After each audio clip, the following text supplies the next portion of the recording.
Hello friends, ഇന്ന് നമ്മൾ ഉണ്ടാക്കാൻ പോകുന്നത് സേമിയ ഉപ്പുമാവാണ്. ഇതിപ്പം ഉപ്പുമാവിടെ സേമിയ കിട്ടുമല്ലോ, അതിപ്പം കുറച്ച് തിളയ്ക്കുന്ന വെള്ളത്തിൽ വെച്ച് ആവശ്യത്തിലുള്ള കുറച്ച് ഉപ്പും കൂടെ ഇട്ട് നന്നായിട്ട് വേവിച്ചെടുക്കാം. ഇത് തിളച്ച ഉടൻ തന്നെ വെന്ത് കിട്ടിക്കോളും, നന്നായിട്ട് സോഫ്റ്റായിട്ട് ഉണ്ടാവും. എന്നിട്ട് ഇതിൽ കുറച്ച് വെള്ളം കൂടുതൽ വയ്ക്കുക, എന്നാലേ അതിൻ്റെ ഒരു പശപ്പോലുള്ളത് മാറുള്ളൂ. അത് കുഴയാതെ തന്നെ വേവിച്ചെടുക്കാം. എന്നിട്ട് അത് ഊറ്റി മാറ്റിയെടുക്കുക.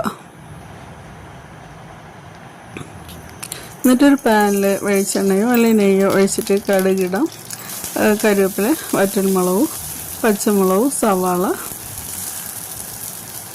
തക്കാളി, മല്ലിയില, കറിവേപ്പില എല്ലാം കൂടെ ഇട്ട് കൊടുത്ത് നന്നായിട്ട് വഴറ്റിയെടുക്കാം. ഇത് കറിയൊക്കെ വയ്ക്കുന്ന അളവിൽ വേവേണ്ട, കുറച്ച് പകുതി അളവിൽ വേവിച്ചാൽ മതി സവാളയൊക്കെ.